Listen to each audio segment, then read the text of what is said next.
Jusqu'à 9h, Good Morning Business.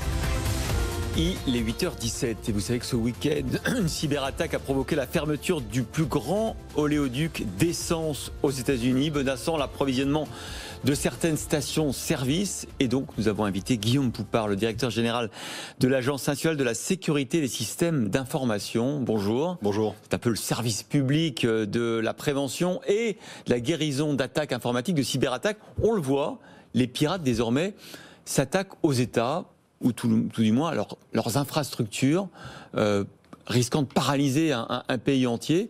Ce risque, vous l'aviez devant les sénateurs la semaine dernière souligné, les attaques peuvent créer le chaos, disiez-vous. Vous étiez visionnaire. Visionnaire, je ne sais pas. Malheureusement, on le sait bien, partout où il y a du numérique, potentiellement, il peut y avoir des attaques informatiques. Et aujourd'hui, ce numérique, il est partout. Il est dans notre vie personnel, nos smartphones, notre ordinateur, il est dans notre vie professionnelle. Et jusque dans tous ces systèmes qu'on appelle des systèmes industriels, eh bien, il y a de l'informatique absolument partout. Donc potentiellement, ce sont des cibles. Et évidemment, quand il y a possibilité quelque part de faire pression sur des acteurs comme cet opérateur de pipeline, pour obtenir des rançons, l'objectif il est très simple, il est très criminel, eh bien il y a des gens qui ont tenté de le faire et parfois qui y arrivent. Mais alors, c'est évidemment la pandémie et les confinements successifs avec le développement du télétravail, des entreprises qui ont été fragilisées avec plein de points d'accès nouveaux, notamment les ordinateurs de leurs salariés, a montré, je pense que ça fait prendre conscience plus que jamais, depuis un an, de la fragilité de notre système d'information. Du coup, on se dit, est-ce qu'on a bien fait d'enclencher comme ça cette numérisation, cette digitalisation du monde, alors qu'on a le sentiment d'être aujourd'hui plus vulnérable ? Est-ce qu'on a le choix ? Non, on n'a pas le choix. C'est le sens de l'histoire. Nous, notre principe à l'ANSSI, c'est plutôt d'accompagner ce progrès, qui de toute manière est inéluctable. Oui, c'est vrai. On pourrait très bien dire, c'était mieux avant quand il n'y avait pas d'ordinateur, et puis c'était encore mieux avant quand il n'y avait pas d'électricité. Non, il faut accompagner ce progrès. Ce qu'il faut, c'est développer du numérique sûr. Et ça, c'est compliqué, objectivement. Ça se fait pas avec 3 trucs et astuces. Et donc, tout l'enjeu, pas de l'ANSSI, mais bien de l'ensemble des acteurs qui se numérisent aujourd'hui, c'est de maîtriser cette numérisation et de faire en sorte qu'elle soit pas attaquable. Et ça, évidemment, c'est compliqué. Alors, les entreprises françaises, d'abord, on est le 3e pays le plus attaqué. Il y a peut-être une raison, c'est que, on l'a aussi découvert là, au cours des dernières semaines, les entreprises françaises payent facilement les rançons, très facilement, même trop facilement par rapport à nos homologues européens. Pourquoi, selon vous, en France, on rembourse aussi vite ? On paye aussi vite. 3e pays attaqué, on pourra en discuter. Les chiffres sont malheureusement très difficiles à obtenir. Ce qui est certain, c'est que quand on se place au niveau de la victime, la pression est telle, quand vous n'avez plus de système informatique aujourd'hui, quand vous n'avez plus rien. La pression pour payer, elle est énorme. Et donc que certaines victimes payent, ou qu'ils se fassent aider pour payer les rançons, je peux le comprendre. Par contre, évidemment, quand on alimente le crime organisé, il ne faut pas s'étonner si après, le nombre d'attaques continue à augmenter. Donc il y a un effet systémique qui fait que globalement, il faut qu'on ait un message très fort aujourd'hui pour dire non, on ne paiera plus les rançons, il faut concentrer notre capacité à aider sur les victimes, pour éviter qu'elles payent, et envoyer un message très fort aux attaquants pour dire que ce qu'ils vont faire va être inutile. Mais vous savez pourquoi les entreprises en général payent les rançons, Guillaume Poupard ? C'est parce qu'elles ont des contrats d'assurance qui, la plupart du temps, prévoient le remboursement par les assureurs des rançons payées. C'est un débat complexe. D'abord, il y a des assureurs qui se sont lancés sur le sujet sans aucune éthique, juste pour conquérir le marché, en disant on va tout payer, on va payer les assurances, on va payer tout ça. C'est pas des assureurs français qui ont lancé ça. Le gros problème, c'est que ils sont obligés de suivre d'une certaine manière. AXA l'avait fait, et là, ils viennent d'annoncer ce week-end qu'ils le feront. Oui, parce qu'ils se rendent compte que c'est pas la bonne piste. Et ce sont des gens qui sont responsables. Et je ne voudrais pas donner l'impression qu'on s'oppose aux assureurs. Les assureurs sont nécessaires. L'important, c'est de réduire le risque au maximum et que le risque résiduel soit partagé, soit mutualisé. Et donc là, le rôle des assurances est essentiel. Par contre, un assureur qui sera là uniquement pour payer les rançons le jour où il y aura un problème, on voit bien que c'est pas la solution. Donc l'assureur, il est là comme nous finalement pour dire non, prévenez les choses, anticipez les attaques, durcissez la sécurité des systèmes, et puis on vous aidera le jour où il y aura un problème. Ouais, je suis chef d'entreprise, je me dis c'est bien gentil, j'ai mes fournisseurs qui m'ont promis de me protéger mon système informatique, en fait pas du tout, je suis victime d'une attaque. J'ai effectivement un service public, l'ANSSI, qui vole à mon secours si j'en ai besoin, mais à court terme, moi je dois honorer mes clients, mes fournisseurs, avoir mon agenda, mes rendez-vous pour un médecin par exemple, qui a tout perdu. On se dit, on paye. C'est pour ça que ce problème, il ne faut pas le regarder au moment de la victime. Voilà. Quand on a une victime qui a un très gros problème, c'est pas là qu'il faut commencer à lui faire la morale. Non. L'important, c'est de prendre du recul et de se dire de manière systémique, globalement, qu'est-ce que l'on veut ? Ce que l'on veut, c'est ne pas payer les rançons. Donc pour ça, il faut annoncer qu'on ne va pas payer les rançons. Évidemment, si on prend le problème par le petit bout de la lorgnette, c'est-à-dire au moment de l'attaque chez une victime, là, ça ne marche pas. Comment vous intervenez-vous? Vous êtes, je le disais tout à l'heure, le service public de la prévention et de la réparation.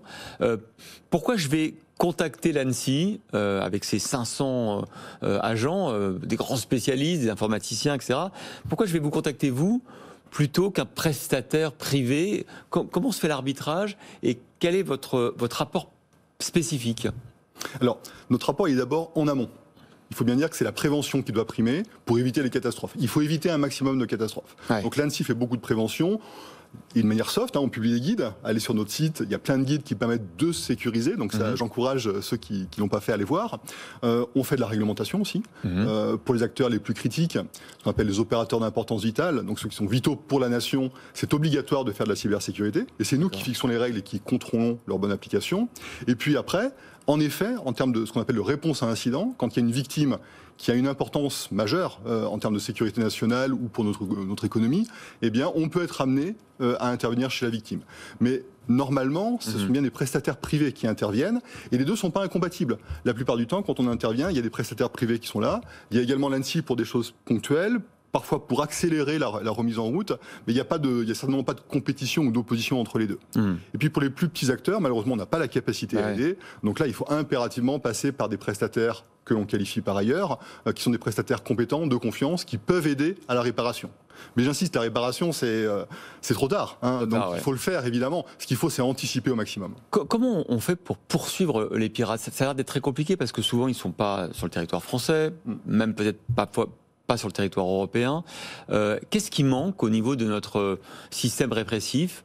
Peut-être un parquet, pourquoi pas spécialisé dans les piratages informatiques, qui deviennent un véritable fléau, qui coûte des milliards à tous les pays.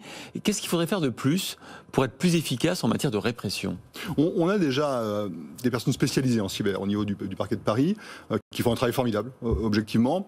La difficulté, c'est évidemment que les attaquants, ils peuvent être n'importe où sur la planète. C'est assez inédit quand on regarde les différents types de crimes. En général, la victime et l'attaquant sont à un moment en proximité. En cyber, c'est pas le cas.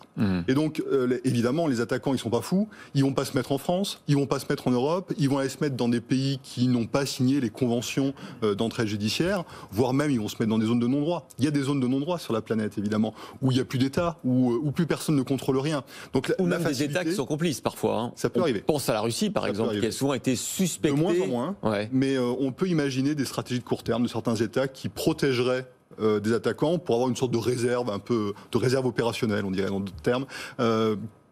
Voilà, on rend un service, on protège les criminels et en échange, on a des services. Bon, ça, c'est un modèle de court terme qui va forcément s'effondrer. Et donc, ce que vous dites, c'est qu'au fond, on peut pas.